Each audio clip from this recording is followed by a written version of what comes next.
John Harper had always been a man of simple tastes. He lived alone in a small, old cabin on the outskirts of town, far away from the busy city life. His days were spent repairing vehicles, mostly old trucks and cars, and he enjoyed the peaceful solitude. The little things in life, the rustling of leaves, the hum of his tools, the crackle of the fire in his stove were enough for him. But all of that changed on one quiet evening in the year 2007. It was a late autumn evening when John first heard the strange sound. It started with a low humming noise, something like the buzz of an engine, but it wasn't the normal kind. He thought it was just a bird or an animal, maybe even a trick of the wind. But when the sound grew louder, followed by a sharp crack that made the ground shake, John's curiosity was piqued. He stepped outside, his boots crunching against the dry leaves, his eyes scanning the darkening sky. The stars were just beginning to twinkle above when he noticed something unusual. There, high above him, a small object was streaking across the sky, falling fast. John's heart raced, not from fear, but from wonder. He had heard rumors about strange things happening in the world of Litalian ships, strange visitors, but he hadn't believed a word of it.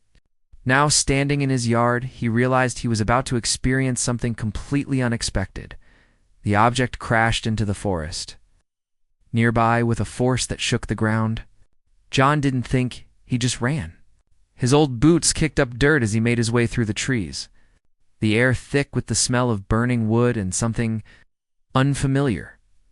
When he reached the site of the crash, he found himself staring at a small, glowing ship no bigger than a car, partially buried in the ground. The metal was smooth and shining, but it wasn't like any metal he had ever seen. It glowed faintly, almost like it was alive. The air around it shimmered, and John could feel a strange, tingling sensation in his fingertips as he reached out. For a moment John hesitated, not sure if he should touch it or not. But his curiosity got the best of him, and he reached forward to inspect it. As his hand brushed the cool surface, the ship's hatch suddenly slid open with a soft hiss, revealing a dark interior. Before John could step back in surprise, two small figures emerged from the shadows. At first, he thought they were children, but as they stepped into the moonlight, he saw they were unlike any children he had ever seen. They were small, no taller than 3 feet, with glowing blue skin that shimmered under the moonlight. Their eyes were large, black, and full of fear. They wore strange, silver clothing, and their movements were graceful but uncertain. John took a step back, his heart pounding. He wasn't sure what he was seeing. Were these aliens? Hello? He called out, his voice shaky. His mind raced with 1,000 questions. What were they doing here? Were they hurt? How should he respond? The two little figures stood there, silent, their large eyes fixed on him. They didn't speak, but there was something in their gaze, something pleading. They seemed to understand him, and somehow John knew they needed help. John glanced around, suddenly aware of how vulnerable they were. He didn't know who or what had sent them, but if someone found them here, they'd be in danger. The government wouldn't hesitate to take them for experiments. He couldn't let that happen. His mind raced. What could he do? The answer came to him almost instantly. He couldn't let these strange visitors out in the open, not when there was so much risk. With no time to waste, he motioned for them to follow him. "Come with me," he said quietly, keeping his voice calm. The aliens hesitated for just a moment before they slowly followed, their tiny feet making almost no sound on the forest floor. John led them through the trees, his heart still racing with a mix of excitement and fear. The forest was dense, and his cabin wasn't far ahead. If he could get them there, they'd be safe for the night. When they reached his cabin, John ushered the girls inside. The small, cozy space smelled of wood and oil, a sharp contrast to the strange glow of the aliens.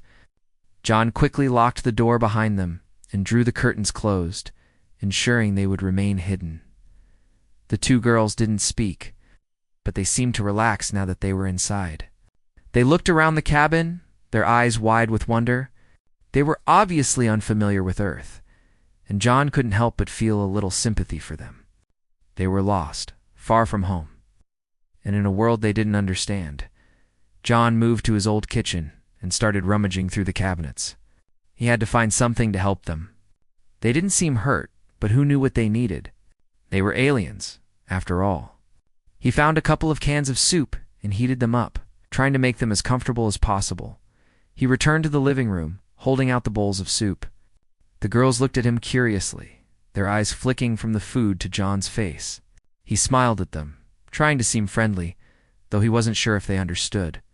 Still, he gestured for them to take the food. "Eat," he said gently, pointing to the soup. The smaller of the two girls cautiously reached out and took the bowl from him, her tiny hands trembling slightly. The other girl followed suit, though she seemed a little more confident. They sat down on the couch, still wary, but clearly hungry. John watched them quietly for a moment, his thoughts swirling. What had he gotten himself into?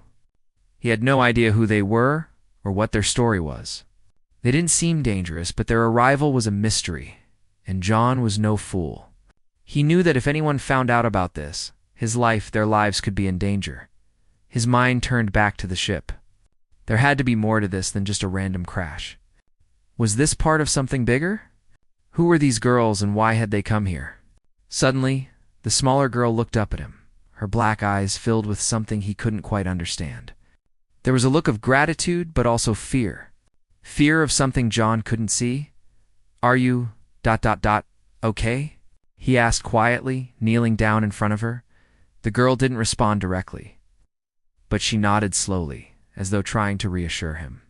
She took another bite of her soup, but her eyes never left him. John couldn't help but wonder what they had been through before they arrived here. And why had they come to him?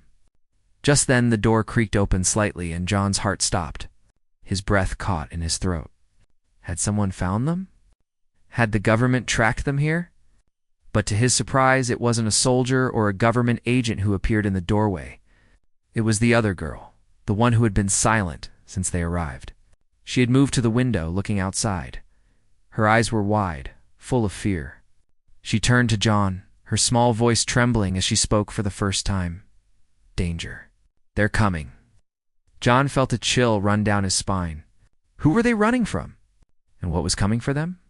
The night was just beginning, and John Harper had no idea what the future held. But one thing was certain. His life would never be the same again. The cabin was quiet, the only sound coming from the crackling of the fire in the hearth. John Harper sat in his worn-out armchair, his fingers tapping nervously on the armrest. The two alien girls were sitting quietly across from him, eating the soup he had given them. Despite their strange appearance, John had grown accustomed to their presence, but the feeling of something unknown still hung heavy in the air. The smaller girl, the one with the darker skin and shorter hair, glanced up at him now and then, her large black eyes reflecting a mixture of curiosity and fear. The other girl, who was a bit taller, had a soft, glowing blue aura around her that made her look almost ethereal in the dim light of the cabin. They hadn't spoken much since arriving, and John wasn't sure if it was because they didn't trust him yet or because they didn't know how to communicate in a language he could understand. But one thing was clear. These girls were unlike anything John had ever encountered before. They were not from Earth, that much he was certain of. John glanced out the window, scanning the forest beyond the clearing. It was dark now, and the trees loomed like shadows in the night. The wind rustled the leaves, but otherwise there was an eerie silence. The strange feeling of being watched hadn't left him since the girls arrived. He couldn't shake the thought that something or someone was out there waiting. He turned back to the girls. They were still eating, but their movements were slow and careful. John cleared his throat and spoke gently, trying to break the silence. "Where are you from?" he asked, keeping his voice soft. The smaller girl looked up at him, her eyes wide, but she didn't answer. She seemed to understand the question, though, because she nodded slightly and looked over at her sister for a moment. The taller girl spoke softly in a language John couldn't understand, her voice melodic but filled with uncertainty. John frowned, feeling the gap between them widening. He didn't know how to communicate with them, and they didn't seem to have the words for him either. Still, he was determined to find out more. The more he understood about them, the better he could help. "Are you okay?" He tried again, gesturing to their glowing skin. "You're not hurt, right?" The taller girl looked at him, her eyes blinking slowly, as if she were processing the question. She nodded, but then her gaze turned to the window again, her expression distant and uneasy. John followed her gaze, but the forest was dark, and he couldn't see much. He stood up, walked over to the window, and peered outside. The night seemed peaceful, but something was off. The hairs on the back of his neck stood up, and he couldn't shake the feeling that they weren't alone. Suddenly, the smaller girl stood up and hurried to his side. She tugged at his sleeve, her eyes wide with fear. She didn't need to say anything for John to understand. She was afraid. Before he could say anything, a loud thud came from outside, followed by the unmistakable sound of something large moving through the forest. The trees shook, their branches swaying violently. John's heart skipped a beat. He knew the sound of footsteps, and these were not the kind of footsteps made by any animal he had ever heard. The two girls immediately moved closer to John, their small forms almost hidden in the shadow of his larger frame. He could feel their fear, a cold shiver that seemed to run through the very air. He had no idea what was happening, but one thing was clear. Danger was near. "Stay here," John whispered urgently. He didn't know what he was dealing with, but he had to protect them. The girls nodded silently, their large eyes fixed on him with trust and anxiety. John grabbed the old rifle he kept behind the door, though he knew it wouldn't do much against whatever was out there.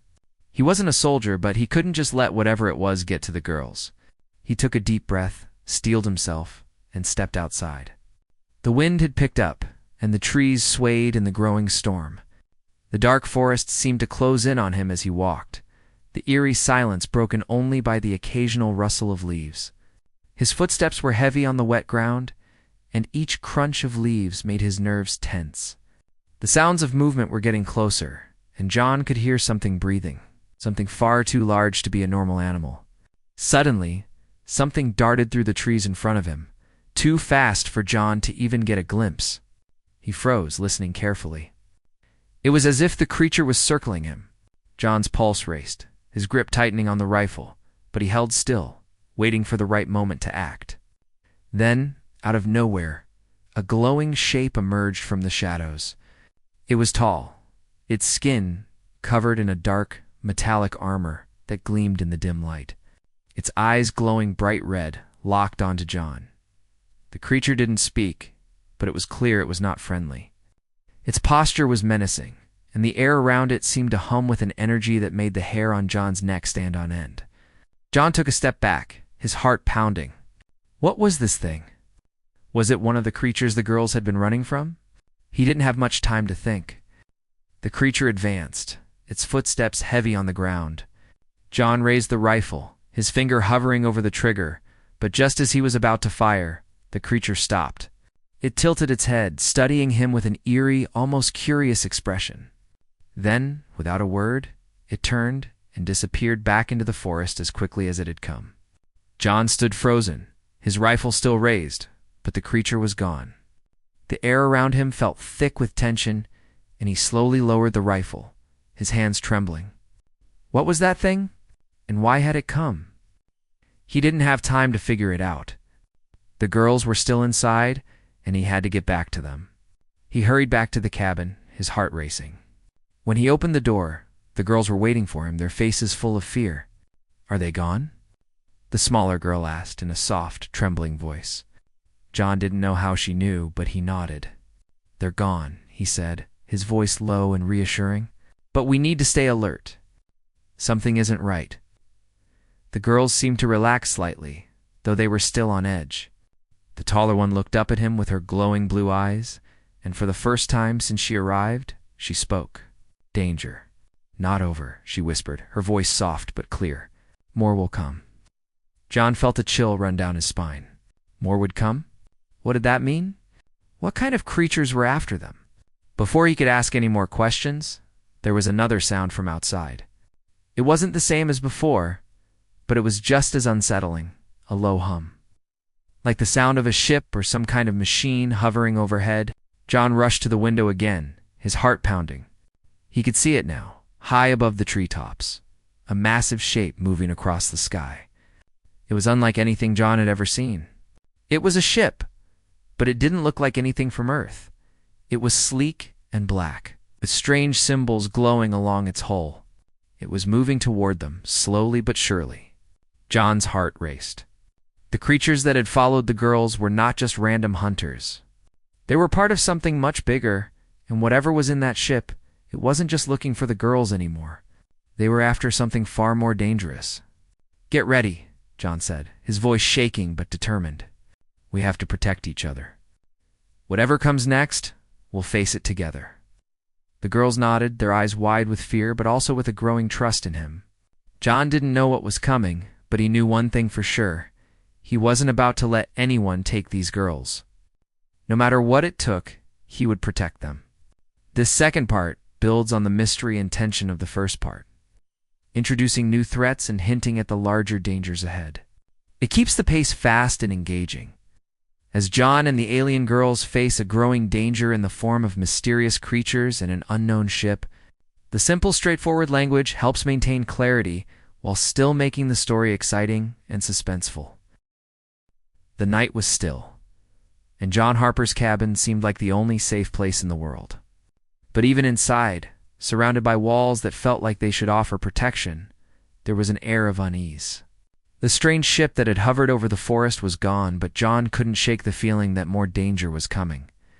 The girls, still wide-eyed with fear, huddled close together by the fire. John sat in his chair, staring at them. The taller girl, the one with the soft blue glow, seemed to be lost in thought. She hadn't spoken much since the strange creature had appeared outside the cabin, and neither of the girls seemed willing to rest. They were waiting for something they both knew was on its way. For a moment, the cabin was silent, broken only by the crackling of the fire and the occasional gust of wind outside. John tried to calm himself, knowing he needed to keep his cool for the sake of the girls. But how could he? Everything about this situation was beyond him.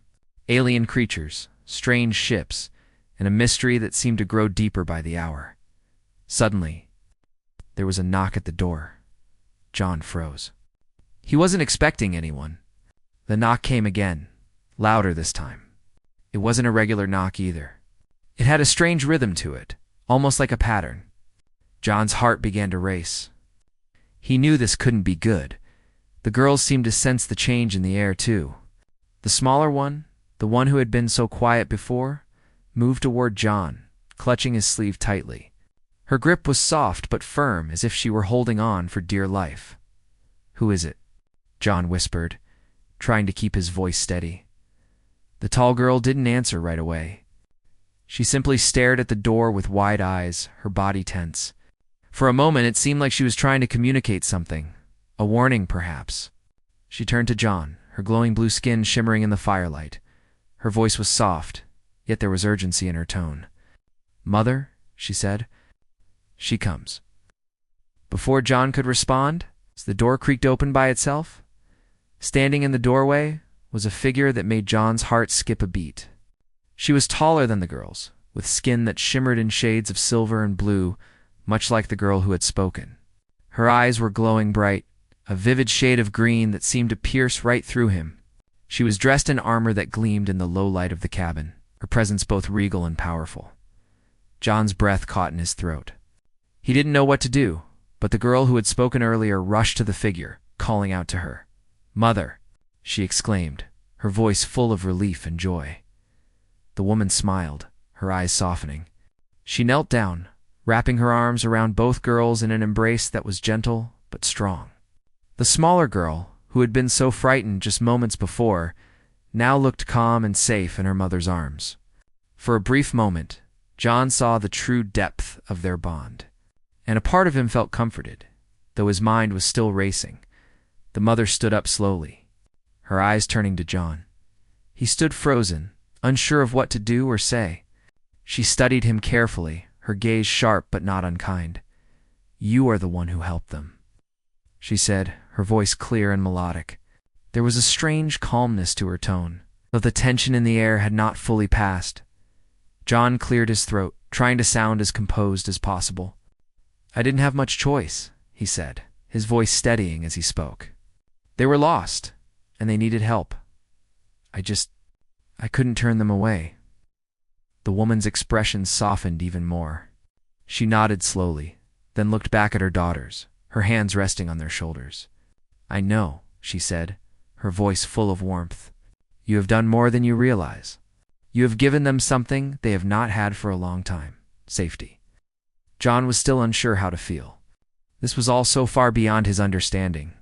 Here he was, sitting in his small cabin with two alien girls and their mother, who clearly wasn't from Earth. He had no idea who they were or why they had come. But one thing was certain: they were far more than just visitors. They were part of something much bigger than he could have ever imagined. The mother turned back to him. "I owe you my thanks," she said, her tone now filled with sincerity. "Without your kindness, my daughters might not have made it." John shook his head, still processing everything. I didn't do anything special," he said quietly.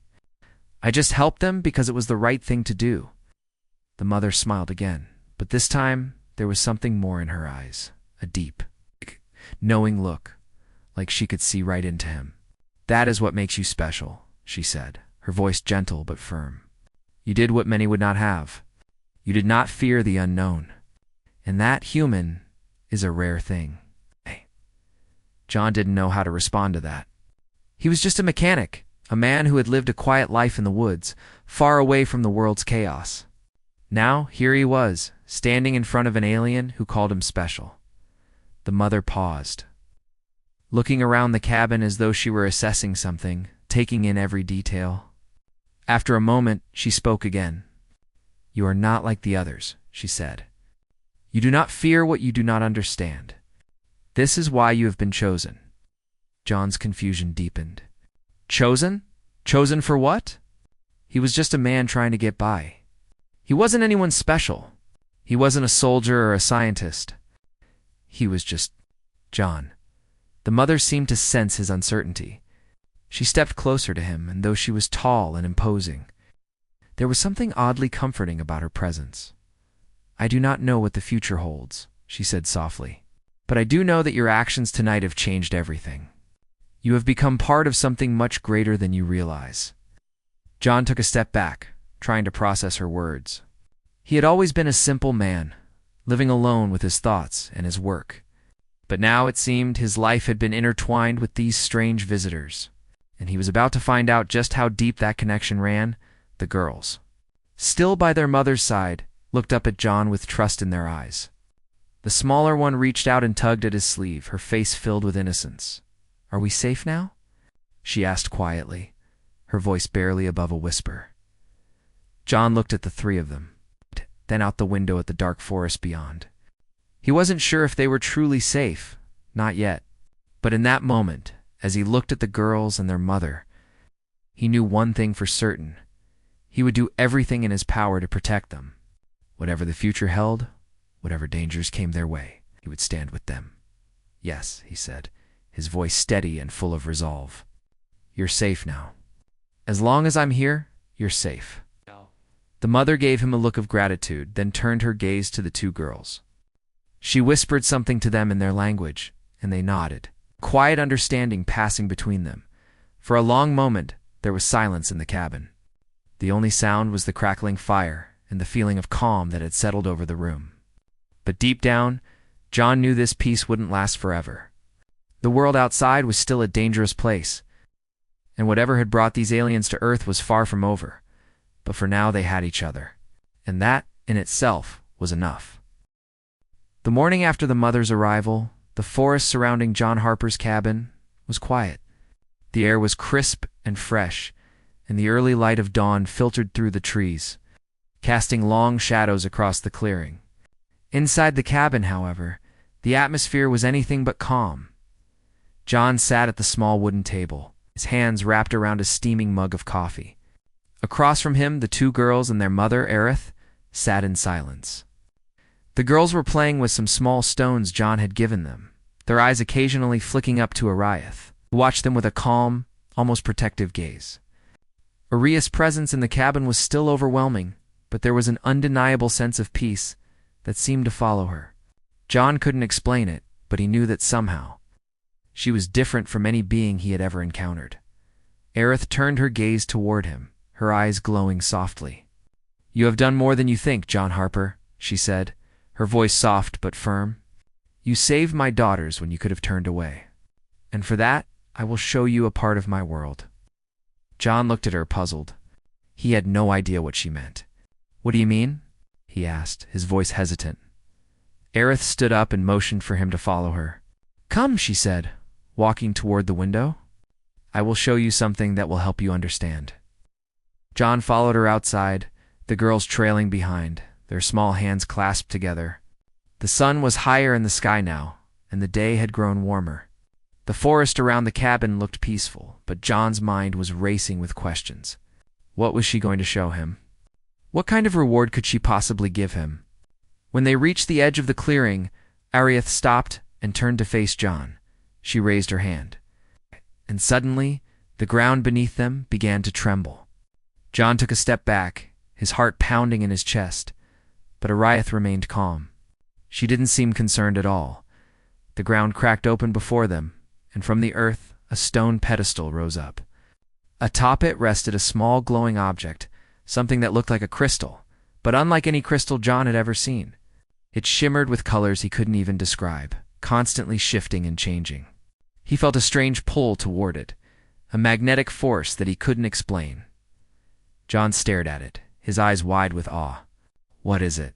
he asked, his voice barely a whisper. "This is the reward I promised you," Aerith said. "It is not just a gift. It is a key." "A key," John repeated, confused. "A key to what?" Aerith looked at him, her glowing eyes filled with a deep understanding. "This key will unlock something inside you, something that has always been there, but you have never known. You have been chosen, John Harper, not because you are special in the way you think, but because of your heart. You do not fear the unknown, and that makes you unique. This key will open your mind to new possibilities." John's mind was spinning. He didn't understand. He was just a mechanic, a simple man living in a quiet cabin. He didn't want to be part of some grand cosmic plan. He just wanted to live his life. But Aerith's words had weight, and the crystal, the key, seemed to be calling to him. He took a deep breath, stepped forward, and reached out for it. The moment his fingers touched the smooth surface, a strange surge of energy ran through his body. His entire being seemed to hum with the power of it, and he felt a wave of knowledge flood into his mind. The world around him seemed to shift, and for the briefest of moments, he could see things that weren't there before.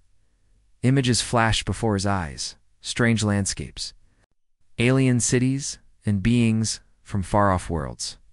He felt like he was standing on the edge of the universe, looking out over a vast, infinite expanse. And then, just as suddenly as it had started, it all stopped. The crystal stopped glowing, and John was left standing there, his body trembling from the overwhelming experience. He looked at Aerith, his eyes wide with shock. "What was that?" he gasped. Aerith smiled softly, her expression kind but knowing. "That was the beginning, John. You have unlocked something within yourself, a connection to the universe. You will begin to understand things now, things that no ordinary human could ever know." John's head was spinning. He had felt something real, but he didn't know what to do with it. His thoughts were a jumble of images and ideas that didn't make sense. But one thing was certain. He couldn't go back to his simple life now. The world had changed, and so had he. Aerith seemed to sense his confusion and placed a hand on his shoulder. "Do not fear what you do not understand. The knowledge will come to you in time. You will know what to do when the time is right." John took a deep breath, trying to steady himself. He looked down at the crystal in his hand. It was no longer glowing, but it felt warm against his skin, almost alive. "I don't know if I'm ready for this," he said quietly. "Still trying to come to terms with everything that had just happened?" Aerith nodded. "You may not feel ready, but the universe has chosen you. It is not something you can escape. The key will guide you when you need it most. Trust it, and trust yourself." John looked down at the crystal again, the weight of its power both terrifying and exhilarating. He had no idea what lay ahead, but he knew one thing for sure. His life had been changed forever. The questions, the uncertainty, the danger, it was all just beginning. As he looked up at Aerith, he could see the understanding in her eyes. She had been through this before, and she knew what it meant to bear such power. But for John, it was all new. He had always been content with his quiet life, fixing old trucks and staying out of the way. But now, everything was different. The girls, their mother, the crystal, it was all part of something larger than he could comprehend.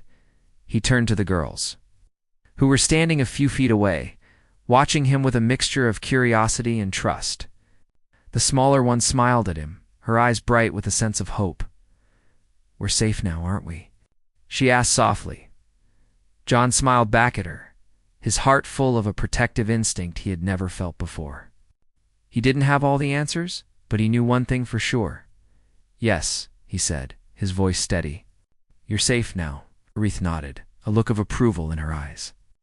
"And now, John Harper, you will learn what it means to be part of something greater than yourself."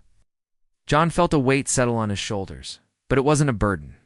It was a responsibility, one he hadn't asked for, but one he would carry with honor. He didn't know where this path would lead, but he knew he would face it with everything he had. Together. The four of them stood at the edge of the forest, the crystal glowing faintly in John's hand. The world was changing, and so was he. Whatever came next, John Harper was ready. The air had grown tense. The forest outside John Harper's cabin was still, almost too still. Birds and animals had gone quiet, and the trees seemed to hold their breath as if they were aware of something approaching. The small cabin, usually a peaceful refuge for John, had become the center of something much bigger than he could ever have imagined. Inside, the four of them were gathered. John, the two alien girls, and their mother, Aerith. The crystal that John had held the night before still rested in his hand, but now its glow was dim. The strange power it had given him felt stronger, more vivid. The visions from the night before had faded, but their meaning lingered in his mind.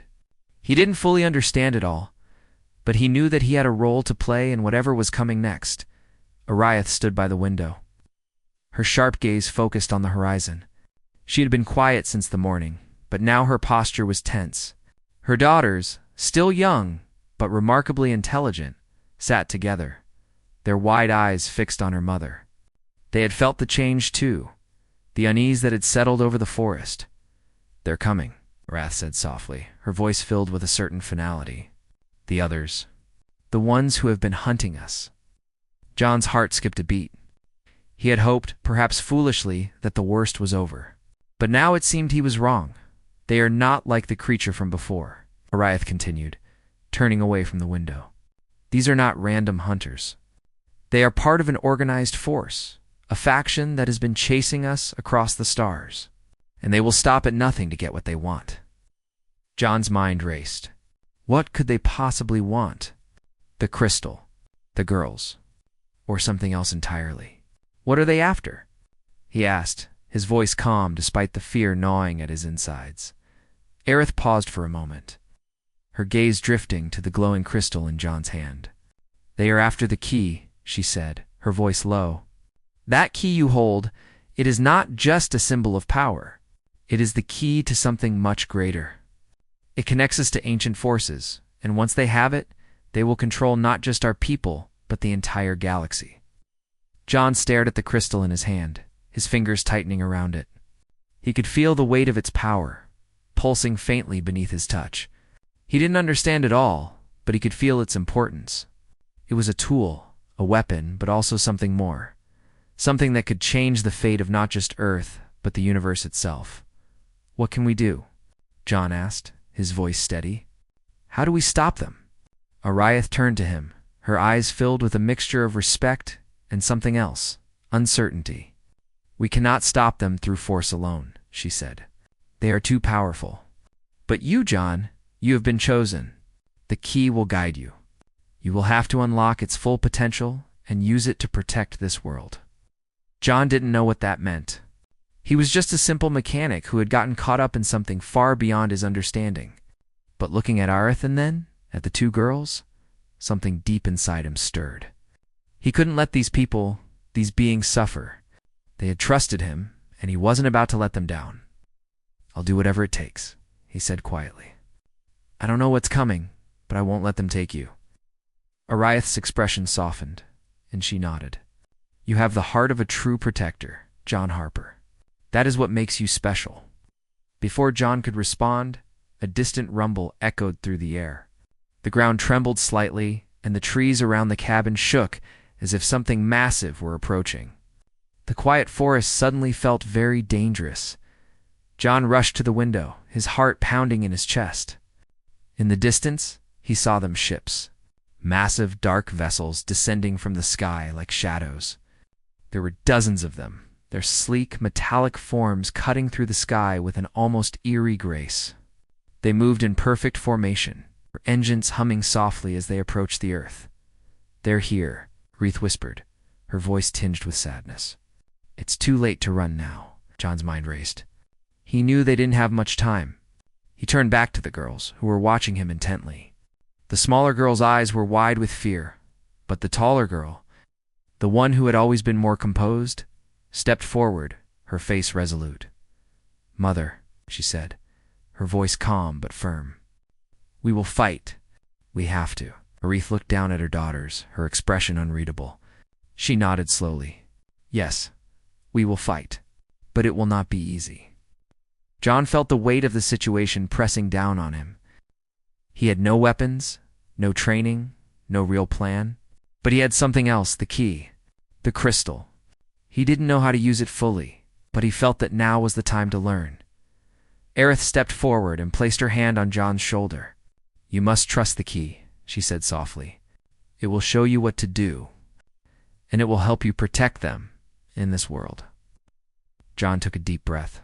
The ships were getting closer, their engines growing louder with each passing second. The moment of truth was almost here. He raised the crystal, holding it tightly in his hand, and closed his eyes. Suddenly, a surge of energy ran through him, stronger than ever before. The crystal in his hand glowed brightly, and the world around him seemed to shift. It was as if his very consciousness was expanding, opening up to a universe he had never known. He saw images of distant stars, of ancient civilizations, and of battles fought long ago, all connected by the power of the key. And then he saw it, the path to victory. Without warning, John felt a rush of power flow through him. His body felt light, as if he were no longer bound by the limitations of Earth. The air around him seemed to hum with energy. He opened his eyes, and for the first time, he could see the world as it truly was. The lines between reality and the unknown blurred, and he understood. The ships were close now.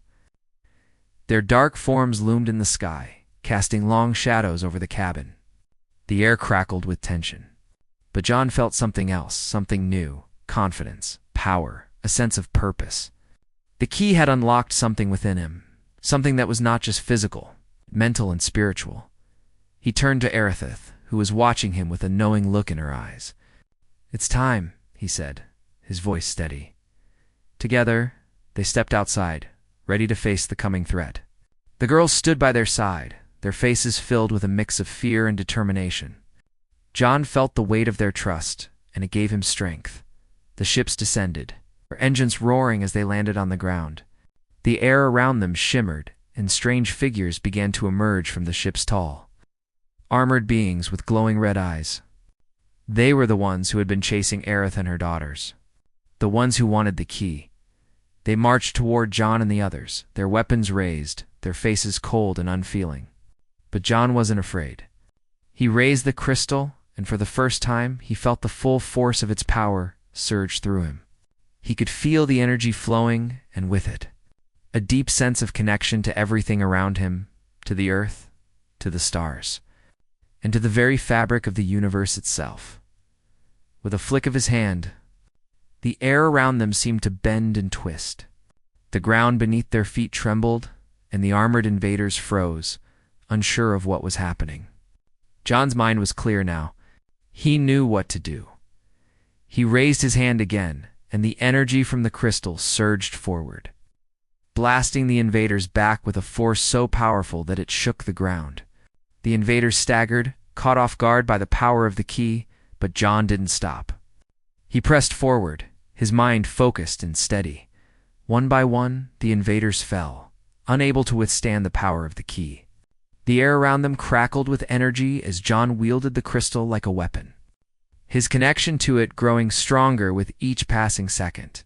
As the last invader collapsed, John stood tall, his breath steady, his heart racing. The battle was over. The threat had been eliminated. The power of the key had protected them, and they were safe. Aerith stepped forward, her eyes filled with pride. "You did it," she said softly. "You protected us. You've protected Earth." John nodded, still holding the crystal in his hand. It was no longer glowing, but he could feel its power deep within him. He had done what needed to be done, and for the first time he felt like he truly belonged to something greater than himself. The world was changing, so was he, and whatever came next, John Harper was ready.